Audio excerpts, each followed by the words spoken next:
Amigas y amigos, hermanas y hermanos, sean bienvenidos a otra emisión más de Radio Cosmos en esta nueva edición, segunda temporada.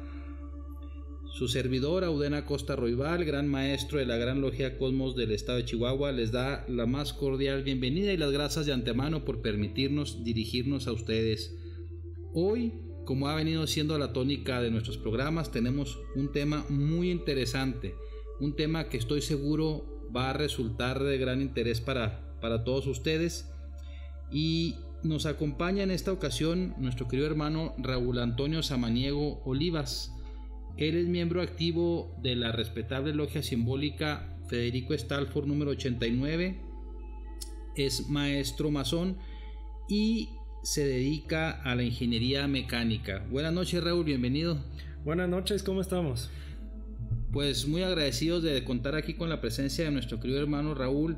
Hoy vamos a hablar de un tema, pero un tema que nos va a llevar por muchos caminos.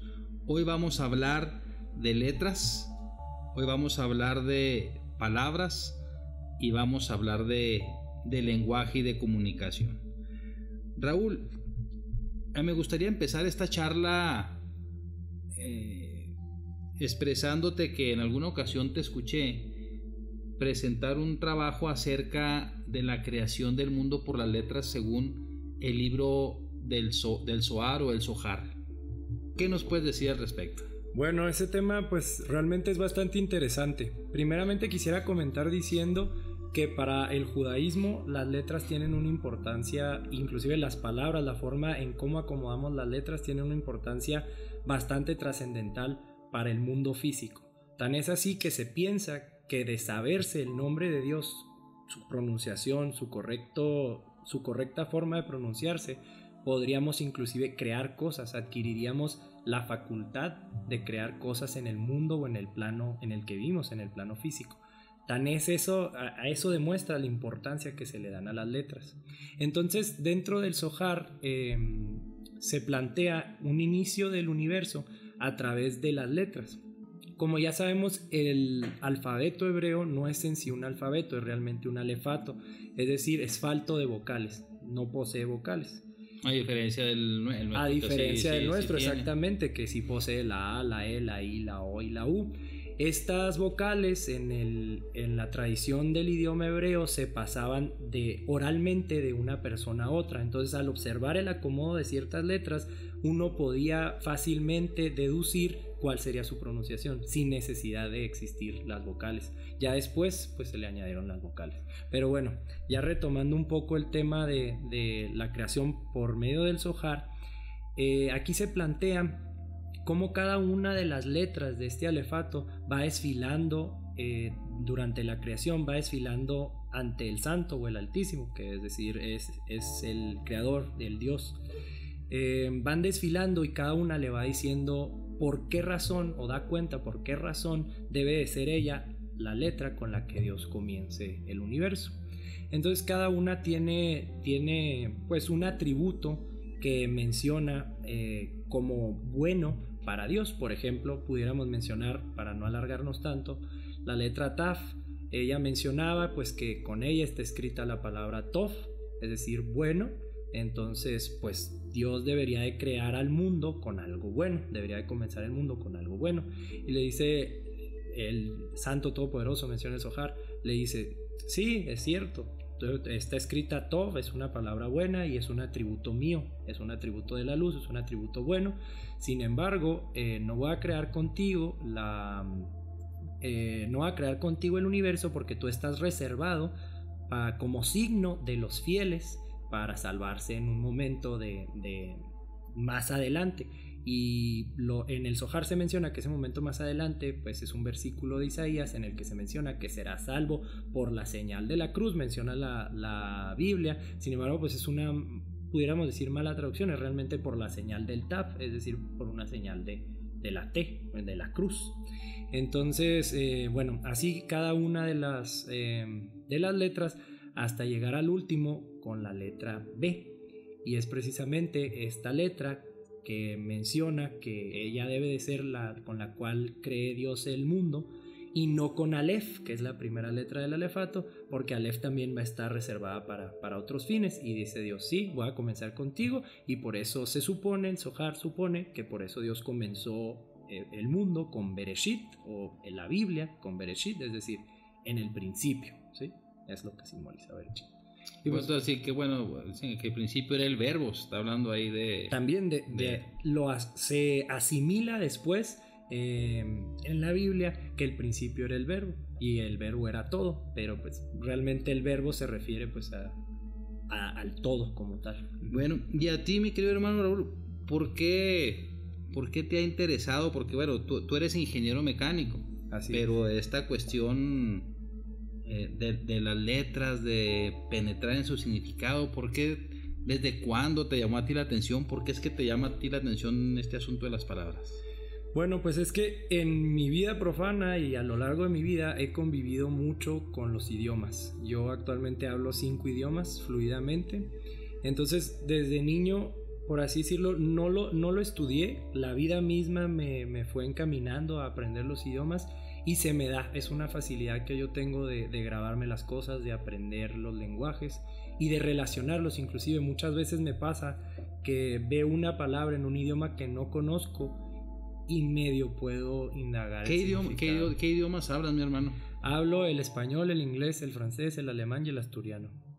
Muy bien, pues sí. Pues sí, bueno, no es un asunto menor. Entonces, sí, como que tú ya traías esta facilidad, esta facultad, pues, para las lenguas, ¿no? Pues inclusive yo diría un amor por las letras, la verdad. Me fascina bastante el saber cómo se expresan las diferentes culturas. Ahora, comentábamos hace un momento, viene a mi mente un libro que leí hace ya algún tiempo del doctor Víctor Ruiz, creo, si mal no recuerdo es el autor, que se llama Los 4 Acuerdos, que tiene que ver con la sabiduría tolteca. Y recuerdo muy bien de ese libro, o de lo que más recuerdo de ese libro, entre otras cosas, es que él decía que nosotros podíamos ser magos, incluso magos blancos o negros con la palabra. Uh-huh. Que cuando construimos, cuando decimos cosas positivas, somos magos blancos. Y cuando destruimos, porque con la lengua se puede destruir, éramos magos negros. Entonces él, entre esos 4 acuerdos, uno de ellos era precisamente que teníamos que ser impecable con nuestras palabras, porque no nada más tienen un propósito de comunicar, sino que tú nos lo irás explicando ahorita o nos lo explicarás más adelante, pueden tener un efecto pues en nuestro entorno, una palabra. Sí, claro, esto es algo no solamente exclusivo de la cultura tolteca, como lo mencionas, es realmente desde la historia de la humanidad que se va pensando que la palabra tiene un poder, un efecto tanto positivo como negativo en el mundo físico. Por ejemplo, pudiéramos mencionar la famosa palabra abracadabra, que es una palabra de origen sumeria. Esta palabra para los sumerios es una traducción literal que significa muere, como la palabra, es una maldición que después se asimiló en el mundo normal, en el mundo actual, como una palabra mágica, como una fórmula mágica para abrir puertas, por ejemplo, o inclusive como un acto de magia. Pero para los sumerios precisamente tenía el efecto de maldecir a las personas. Entonces, no solamente este ejemplo, sino a lo largo de la historia podemos ver más tipos de ejemplos de donde la palabra maldecía o bendecía. En la Biblia incluso se menciona la bendición de tu madre, la bendición de tu padre, inclusive la bendición sacerdotal que debía tener Aarón hacia el pueblo de Israel. Es una bendición muy específica, con unas palabras muy específicas. Le dijo Dios, tú vas a bendecir de esta manera al pueblo y de esta manera el pueblo quedará bendito por Dios. Sí, ahora bien, pues, los sumerios son una cultura que tendrá 4000 años y pues hasta donde tengo entendido, pues no sé si ahí presente nace de alguna manera la escritura, aunque ellos lo hacían de una manera cuneiforme, que eran con unas cuñitas en unas tablillas de arcilla que después cosían, y que es precisamente cuando se encuentran esas miles de tablillas conforme se va conociendo un poco de la cultura. Incluso de ahí se rescata, pues digamos, el primer cuento de la humanidad, que es la epopeya de Gilgamesh, que tiene incluso algunos episodios, entre otros un diluvio que ese ya es otro tema, que en muchas culturas pues aproximadamente habrá unos 22 diluvios que se registran en distintas tradiciones, incluida la tradición cristiana que recoge el diluvio al personaje de Noé, etcétera, etcétera. Así es, lo interesante de recordar de este tipo de escrituras es que estas escrituras tenían 3 tipos de visión. Varios autores mencionan. Es uno que es el eminente, el que por estar escrito de esa manera simboliza algo, que es algo parecido a nuestra escritura. Es decir, si acomodamos, no sé, la H, la O, la L y la A, para nosotros es un saludo. Sin embargo, para este tipo de culturas lo interesante es que ese hola tenía un significado para el común del pueblo que podía leer, que en aquel entonces era realmente muy poco, y tenía aparte un significado más místico, más esotérico, que era el que aplicaban, por ejemplo, los sacerdotes, el que aplicaban este círculo cerrado de iniciados que sabían al respecto de ese tipo de palabras. Pues de hecho la construcción por medio de las letras, las palabras y el lenguaje, pues es la marca divisoria precisamente entre lo que es la prehistoria y ya la historia, ¿verdad? Ya cuando hay una posibilidad de comunicarse. Hace unos momentos platicábamos con nuestro hermano Raúl y nos estaba platicando algo muy interesante, que era con independientemente de un significado etimológico, una raíz etimológica que tienen las palabras, hay otra especie como de significado que trasciende a lo etimológico. ¿Cómo está eso, Raúl? Bueno, si nos vamos al origen de las palabras, todas las palabras tienen un origen en un idioma pues que no se ha podido reconstruir y en otro que hemos podido reconstruir en base al análisis de una familia de idiomas que son similares de cierta manera y que nos pueden llevar, a cierto punto en el tiempo, a cierto lenguaje en el tiempo, que por ejemplo para las lenguas indoeuropeas pues sería el proto-indoeuropeo, es decir, un idioma anterior a estas lenguas cuando surge esta división. Entonces si pensamos en este idioma y mencionamos las palabras de este idioma, podemos ver cómo han evolucionado y cómo nos han dejado diferentes circunstancias. Por ejemplo, la palabra amor en español tiene un significado que, si nos vamos al protoindoeuropeo, viene de amá, es decir, una de las primeras palabras que menciona un niño, y es precisamente la palabra madre. Entonces, si pensamos de esta manera, podemos decir que al decir la palabra amor, nosotros estamos pensando en un amor maternal, es decir, en un amor, pues podríamos verlo más puro, más original. Y en cambio, por ejemplo, en culturas germánicas como lo es el inglés o el alemán, en donde esta palabra se dice love o liebe en alemán y en inglés respectivamente, estas palabras nos trascienden al proto-germánico Lufe, es decir, el acto sexual. Se piensa, al decir la palabra amor, no se está pensando en un amor espiritual, en un amor como el de una madre, sino realmente se está pensando en el acto de tener relaciones sexuales. Entonces, por algo de esta manera, algunos sociólogos han interpretado que funciona el carácter de las diferentes culturas. Estas palabras forman el carácter y los valores que tienen las diferentes culturas. Por ejemplo, de cierta manera, digamos que las lenguas romances evolucionaron de una manera más armoniosa. Así pues, en los países que predomina esta lengua, vemos personas más alegres, más amigables, en cambio, comparadas con estas regiones eslávicas, que son un poco más cerradas, un poco más serias, un poco más frías. Inclusive dentro de la etapa de la Rusia soviética, cuando estaba Stalin en el poder, Stalin, al tener un pensamiento antideísta, es decir, en contra de tener un dios como tal en la población, trató de eliminar diferentes palabras que tenían precisamente esta connotación espiritual. Por ejemplo, spasiba me viene a la mente, es una palabra bastante común en el ruso que quiere decir gracias. Pero al decir gracias, esta spasiba hace mención, si nos vamos a ese origen de esta palabra, hace mención a que Dios esté contigo. Es decir, estás dando las gracias y aparte le estás diciendo que Dios esté contigo, pero hace esa connotación a Dios, y eso formaba cuna y los valores de la población rusa. Entonces Stalin pensaba que para eliminar a Dios como tal de la población rusa debía de eliminar o cambiar estas palabras que hacían directa e indirectamente mención a esa deidad. Y por ejemplo, bueno, ahorita en 2018, en el siglo XXI en el que nos encontramos, a las personas que no somos tan expertas en cuestiones de lenguas y demás, ¿qué mensaje pudieras tú transmitirle en atención a esto que estamos comentando? Pues yo quisiera decir que las lenguas es un campo bastante amplio y muchas veces nos decepcionamos porque, vaya, toman bastante tiempo el aprender un lenguaje, el sumergirse en una cultura. Sin embargo, yo quisiera decirles a los que nos están escuchando que es difícil, pero vale la pena.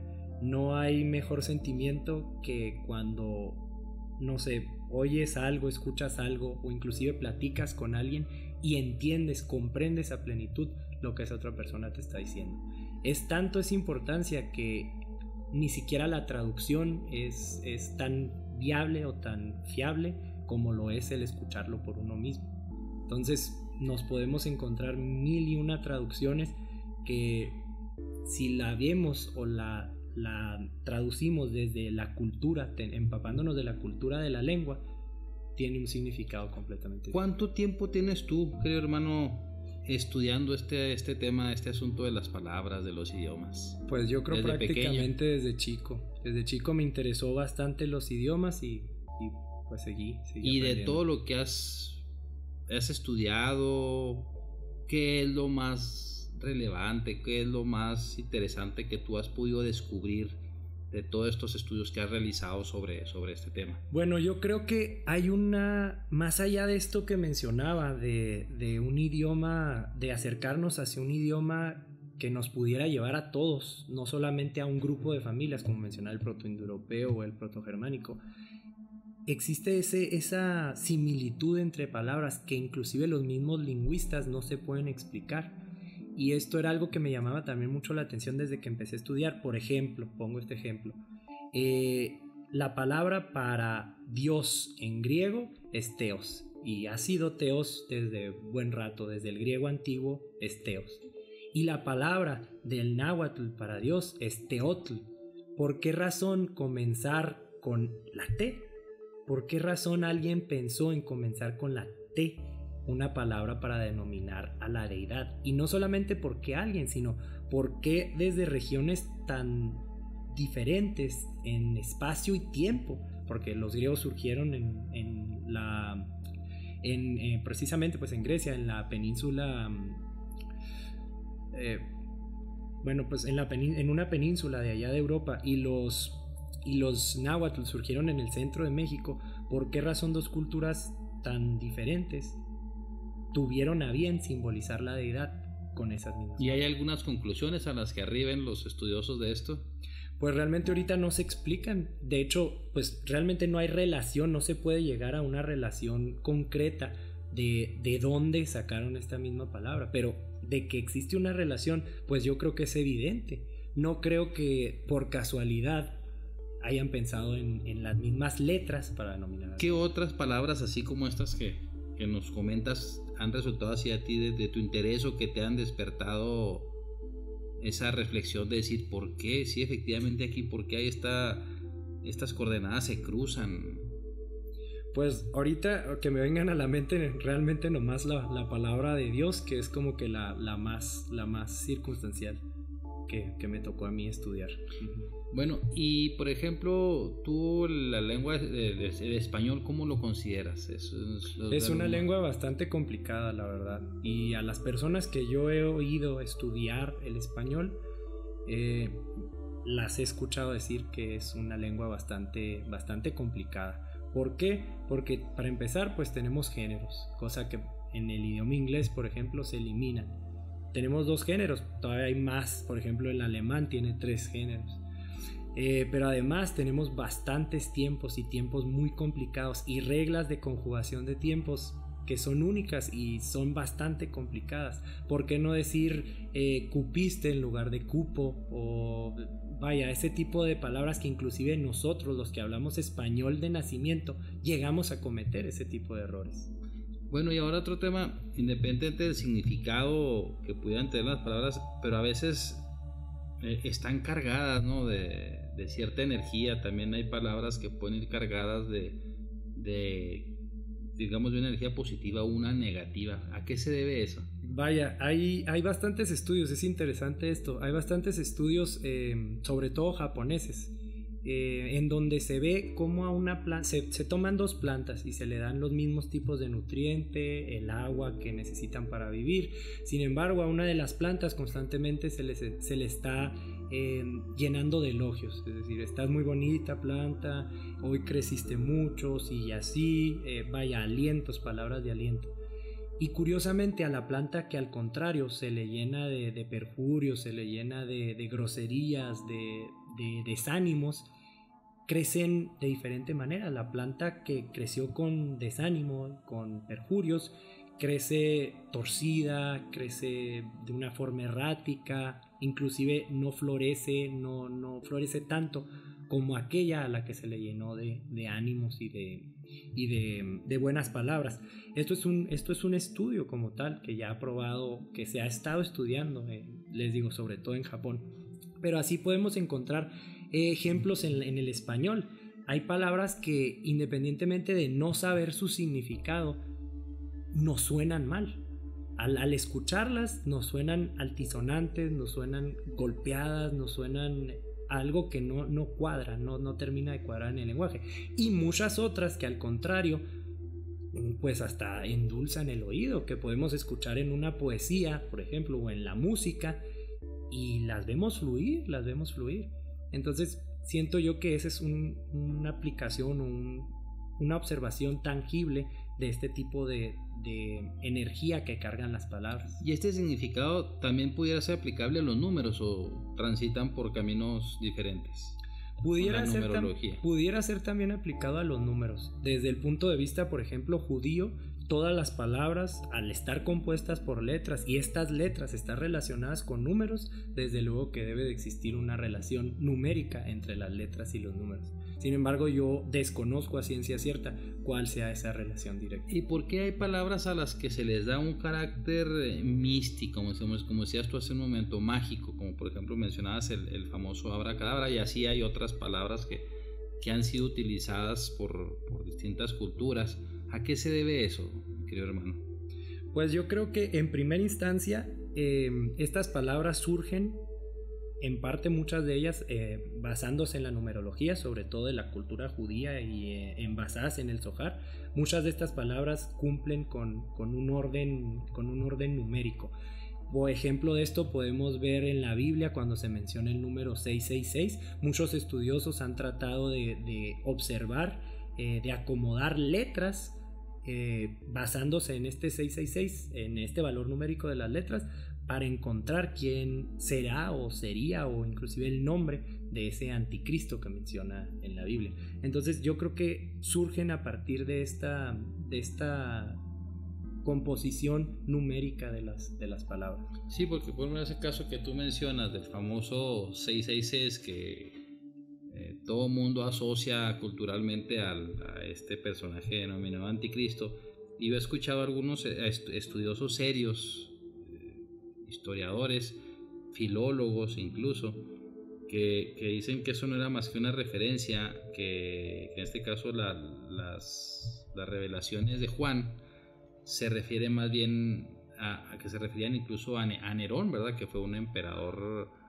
romano, pues que no fue muy bueno en su ejercicio. No sé al respecto tú que hayas visto. Sí, yo también había visto esto precisamente de la relación que se hacía del 666 con Nerón, porque muchos estudiosos piensan que el Apocalipsis no fue pensado para una época futura. Realmente ese Apocalipsis estaba pensado para los tiempos en los que vivía Juan, el que escribió precisamente el Apocalipsis. Sí, hay que decir que Apocalipsis, si tú me corregirás, son revelaciones. Así es. Y por ejemplo, me remito a una obra de un personaje que es este historiador que yo tengo en alta estima, lo trato de seguir, que es el doctor Antonio Piñero Sáenz, es de España.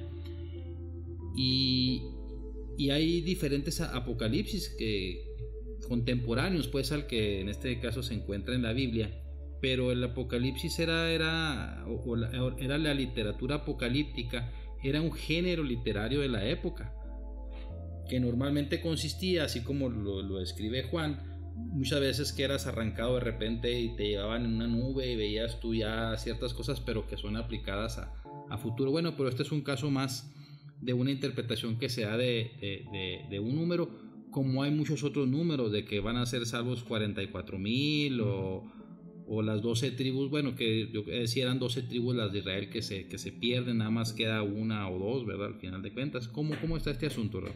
Bueno, la Biblia está bastante nutrida de números. Podemos observar los 12 apóstoles, como ya mencionaba, las 12 tribus de Israel, los 12 hijos de Jacob, que a su vez eran la parte de las 12 tribus de Israel. Podemos encontrar el número 7 muchas veces. En fin, la Biblia nos nutre de muchos números y estudios, sobre todo de la cultura judía, en la religión cristiana, católica, protestante, no se tiene mucho este estudio por los números. Inclusive es interesante mencionar que muchas religiones protestantes de la rama protestante consideran a la Biblia a rajatabla, es decir, si Dios dice que son 44,000 los salvos, van a ser 44,000, no hay por dónde moverle. Sin embargo, en el Zohar sí le añaden este misticismo de por qué se mencionan 12 cuando se mencionan 12, o por qué mencionar 7 a los 7 días de la creación, y por qué inclusive se descansa en el último día, Dios descansó en el Shabbat. Entonces esto ya sería más bien adentrarse en un tema de misticismo numérico que hay dentro de la Biblia. Ahora bien, bueno, aquí porque se ha mencionado varias veces un texto muy, muy antiguo que es el Zohar. Y para quienes nos están escuchando y es tal vez la primera vez que escuchan, ¿de qué se trata este libro? ¿De dónde viene? ¿Quién lo hace? Vaya, es una recopilación de estudiosos del Talmud y de la Torá, de la cultura judía. Es una recopilación, pudiéramos decir, un poco mística, que no es inclusive parte de la religión judía como tal, pero se incluye dentro del misticismo, dentro del adoctrinamiento que tiene la religión judía. ¿Por qué razón? Bueno, si lo planteamos desde un punto de vista más concreto del catolicismo, que es un poco más común para la mayoría de nosotros, en el catolicismo se tienen inclusive eventos o tradiciones que se hacen por costumbre y se piensan por tradición, no se mencionan en un texto bíblico como tal, no existen en la Biblia.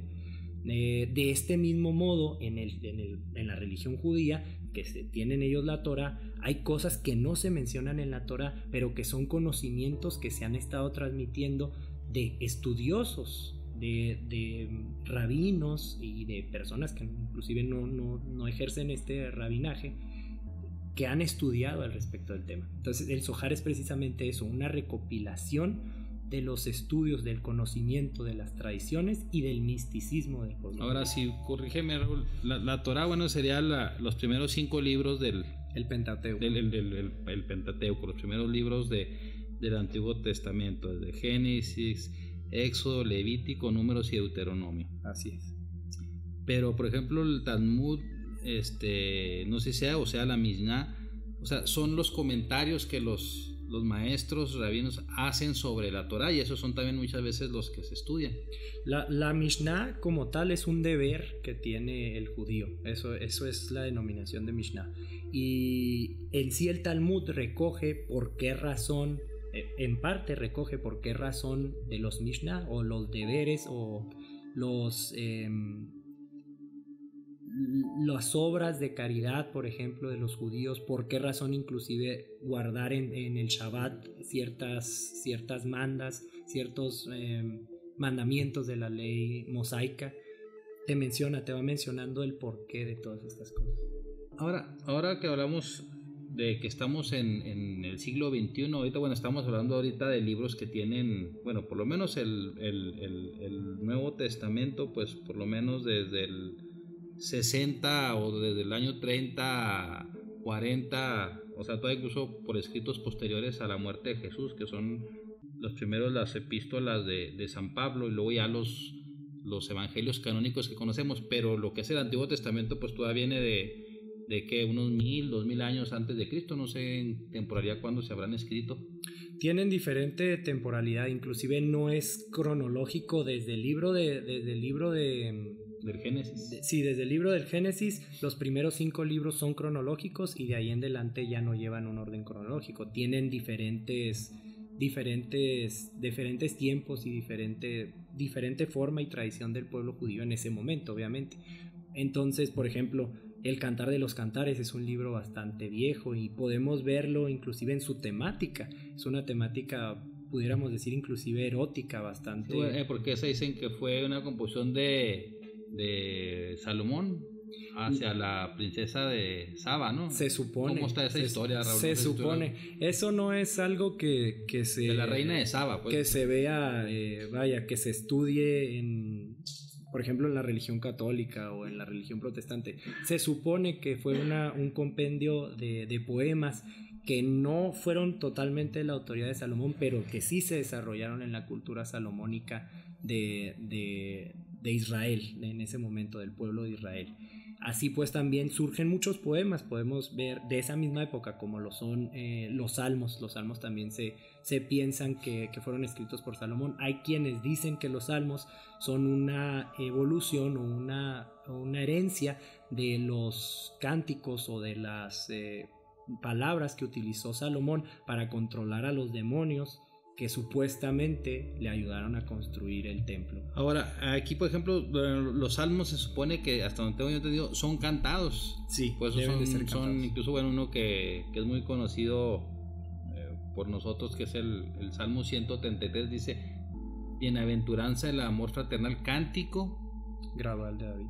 Y ese cántico tenía que ser en determinada forma, o cómo tenía que ser. De hecho, tiene inclusive en el orden del catolicismo, en el misal católico, hay un orden de cómo con qué notas musicales decir determinado. ¿Tú las conoces esas? ¿Podrías darnos aquí un ejemplo así nada más?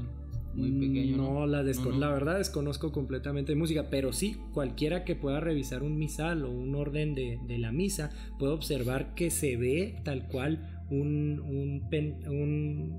no recuerdo cómo se llaman estas 5 líneas. Pentagrama, no recuerdo exactamente cómo se denominan estas 5 líneas de las notas musicales, y viene ahí tal cual como, o sea, en una nota de sol o en una nota de fa, qué notas entonar, en qué momento y en qué tiempo. Sin embargo, eso se ha perdido mucho en la misa actual y en la tradición católica, sobre todo después de que se eliminó la misa en latín como tal. Antes la misa en latín era muy, muy estricta en ese aspecto de los cantos gregorianos, de ese orden de las letras, de las palabras. Por ejemplo, lo vemos en el Kyrie eleison, Christie eleison, Christie eleison. Inclusive hasta el número de veces que se mencionaba. Y por ejemplo, los mantras, ¿eso se consideraría que son o son nada más sonidos fonéticos, o son palabras? Muchas personas piensan que estos mantras ayudan a armonizar la energía interior y a conectar esa energía interior con el ser supremo, con el ser creador. Es una forma en la que nosotros tenemos de armonizar nuestras células, puesto que, si pensamos desde este punto de vista, todos somos moléculas, todos somos partículas y todos estamos en movimiento de forma microcósmica, es decir, nuestras partículas están en movimiento aún y cuando nosotros estemos estáticos. Todos sabemos, hasta el cero absoluto, que es cuando sabemos que ya no se mueven las partículas. Entonces, si pensamos que nuestras partículas vibran a determinada frecuencia, y como lo sucede, por ejemplo, en un evento práctico, si el terremoto logra vibrar a la misma frecuencia en la que están los edificios, pues estos edificios comienzan a tambalearse y se caen eventualmente. De esta misma manera, nosotros, si armonizamos y encontramos una frecuencia a la cual nuestras partículas vibren, pues nos permite canalizar esa energía a diferentes puntos, o inclusive ejercer esa energía de cierta manera, de forma calorífica, en fin. Ahorita tú mencionas algo, bueno, ya esa incluso podría ser hasta motivo de otra visita que nos hagas, querido hermano, de que se decía que en algunas tradiciones de que Salomón había sido auxiliado por algunas entidades a levantar su templo. Y recuerdo que hace mucho, leyendo por ahí, me encontré con un personaje que se llama Asmodeo, precisamente, que se supone que fue no sé si ha sido el uno o fue uno de los que le ayudó a Salomón a levantar el templo. Incluso lo llega a derrocar, y Salomón después recupera y lo manda exiliado al Alto Egipto, encadenado. Y bueno, eso ya genera otras tradiciones, porque Asmodeo supuestamente va y se junta con ese personaje que se llama Lilith, que es anterior a Eva. Pero a ver, no sé, tú aquí si nos pudieras orientar más. Bueno, si conoces más estas tradiciones. Hay varios libros que recogen este tipo de tradiciones de angelología y demonología. Sobre todo, bueno, logro mencionar la clavícula de Salomón, las llaves de Salomón. Es un libro bastante popular en lo que a demonología se refiere, y en este se menciona que los demonios, así como los ángeles, tienen sus virtudes y sus defectos. Al final de cuentas no son 100% puros como lo queremos asimilar dentro de la cultura cristiana, inclusive un poco la cultura judeocristiana, perdón. Estos ángeles y estos demonios tienen sus pros y sus contras. Por ejemplo, Asmodeo era el dios de la mentira, pero si lo lograbas, perdón, no el dios de la mentira, el demonio que era relacionado a la mentira, y si lo lograbas controlar de acuerdo a estas reglas o a este procedimiento que se grababan en este tipo de libros, si lo lograbas controlar en base a rituales, en fin, este demonio, por ejemplo, te podía decir cualquier verdad que tú le quisieras preguntar. Es decir, si tú le preguntabas cualquier pregunta, él te la respondería con la verdad, porque la sabía. Sin embargo, corrías el riesgo de, si no haber hecho bien el ritual o quebrantarte a lo largo del ritual, como era el dios de la mentira, evidentemente podía estarte diciendo una mentira. Entonces, muchos demonios tienen facultades inclusive de constructor.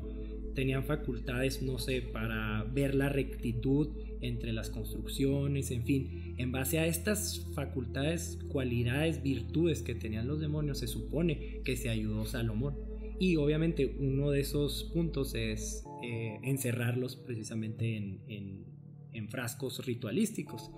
Pero bueno, como dices, sí, esa es otra historia. Si mal no recuerdo, bueno, no sé si hay varios libros, hay ese de las clavículas, no sé si eran 72, que serían como llaves, o no sé si sea el número exacto, y no estoy lo leí hace tiempo, no sé si es incluso de Aleister Crowley el libro, y sí habla de cómo someter, porque en algunos estudios de demonología que se desarrollaron sobre todo en la Edad Media, pues te hablaba de esas entidades llamadas, como lo llamaban demonios, pero que de repente te decían que tal demonio era, por ejemplo, el que te enseñaba matemáticas. Así es. O te enseñaba la agricultura. Así es. De hecho, dentro de este mismo libro, como lo mencionas, se recogen este tipo de virtudes que tenían cada uno de los demonios. Y es interesante porque hace poco vi una película, La Noche del Demonio, precisamente, en la que el personaje, por así decirlo, alma mala o demonio inclusive, tenía llaves y era el encargado precisamente de abrir los portales de diferentes planos astrales para poder canalizar su energía hacia un lado. En este caso podemos observar cómo, sin afán de spoiler, podemos observar cómo la personaje principal de esta historia abre una puerta, y es precisamente a través de esta puerta donde el demonio puede entrar hacia el plano físico de una casa, en particular a la del niño de la película 1 de esta Noche del Demonio. Bueno, pues como ustedes están escuchando, amables radioescuchas, pues el tema de hoy da para mucho. Aquí pudiéramos estar platicando horas y horas, y más con con alguien como nuestro querido hermano Raúl Samaniego, que pues es realmente un experto en este tema y pues nos ha dado mucha luz. Seguramente muchos de nosotros habremos de seguir estudiando, investigando. Ya estamos en la etapa final de esta entrevista, Raúl. ¿Qué pudieras decirnos como una conclusión general y posiblemente un mensaje a quienes nos están escuchando? Pues yo diría que principalmente cuidar las palabras que decimos. Si pensamos que verdaderamente estas palabras tienen un efecto positivo o negativo en las personas, pues hay que cuidar estas palabras y tratar de hacerlas lo más positivo posible. Los comentarios que virtamos, las palabras que nosotros expresemos, obviamente dicen mucho de uno mismo, dicen inclusive la cultura, el trasfondo social que tiene una persona es mucho a través de cómo se expresa. Entonces yo quisiera conminar a todos a cuidar nuestras palabras y tratar de estudiar un poco más de dónde viene cada una de ellas. ¿Algún texto, algún libro que recomiendas tú para alguien que se quiere iniciar en este estudio de esta temática? La realidad es que libros basta, hay un amplio campo de ellos. Yo quisiera más bien invitarlos a la lectura, combinarlos a la lectura. Cualquier tipo de lectura es buena siempre y cuando sea encaminada hacia una superación personal, hacia un fin propio y eventualmente de servicio a los demás. Pudiera mencionar un libro que a mí en lo personal me despertó el gusto por la lectura, 100 años de soledad de Gabriel García Márquez, un libro que nos puede dejar incluso mucho conocimiento acerca de cómo el español era hace no tantos años, hace unos pocos años. Palabras como daguerrotipo que pudieran sonar pues extravagantes para hoy en día. Bueno, pues ahí está la recomendación que nos hace nuestro querido hermano Raúl Antonio Samaniego Olivas de temas, de libros para quien desee irse adentrando en este mundo de las letras, las palabras y el lenguaje. Bueno, en otra ocasión hablaremos, por ejemplo, ya pues hay lenguas muertas, hay lenguas que se han extinguido. Sí, la verdad también ese tema da para mucho. Hay también quien piensa por qué razón se han extinguido, cuáles han sido las causas, no solamente geográficas, sino realmente sociales de por qué se extingue una lengua, o inclusive por qué evoluciona. Por ejemplo, cómo el latín fue evolucionando a las diferentes lenguas romances, lo que es el español, lo que es el francés, lo que es el italiano, y cómo a pesar de venir de un mismo origen, cómo su trasfondo social las fue modificando, las fue cambiando. En el caso del español, por ejemplo, pues al tener la cultura musulmana tan cerca de ellos, debido a la conquista del imperio andaluz sobre la península ibérica, pues cómo fue modificando el habla, hasta incluir palabras como el hasta, que no se ve en ninguna otra lengua de romance. Digo, por ejemplo, el ojalá, el inshallah, que es Dios quiera, Dios así lo quiera. Y bueno, nosotros decimos ojalá que te vaya bien, ojalá que te resulte esto. Realmente estamos diciendo Dios quiera que te vaya bien, Dios quiera que te... Bueno, pues con esto finalizamos esta emisión de Radio Cosmos. Recuerde que este es un programa para una audiencia con conciencia, donde el único límite eres tú. Le damos las gracias nuevamente a Raúl Samaniego, nuestro querido hermano. Muchas gracias, Raúl. No hay de qué. Aquí nos seguimos viendo. Pues buenas noches y muchas gracias.